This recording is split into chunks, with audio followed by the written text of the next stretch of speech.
রাজ্যে তফসিলি আদিবাসী এবং মহিলাদের উপর লাগাতার অত্যাচার হচ্ছে, আমরা তার তীব্র নিন্দা করছি।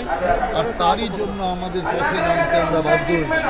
এবং আমি মনে করি রাজ্যের মুখ্যমন্ত্রী মমতা ব্যানার্জির নির্দেশে এবং তারই উস্কানিতে খগেন মুর্মুর ওপর হামলা করা হলো নাগরাকাটাতে।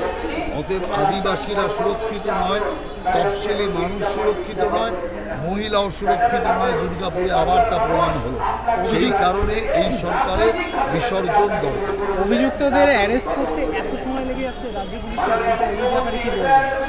না, রাজ্য পুলিশ তো প্রথমে অভিযুক্তদের বাঁচাতে চেয়েছিল, কিন্তু সারা দেশ জুড়ে ছি রব হওয়াতে। আর 2 নম্বর বিষয় হচ্ছে যে উড়িষ্যা পুলিশ অ্যাক্টিভ হয়ে গেছিল, উড়িষ্যা সরকার অ্যাক্টিভ হয়ে গিয়েছিল, যে কারণে তড়িঘড়ি রাজ্য সরকারকে ব্যবস্থা নিতে বাধ্য করেছে। অতএব পুলিশ চায়নি যারা ধর্ষণকারী তাদের গ্রেপ্তার করতে।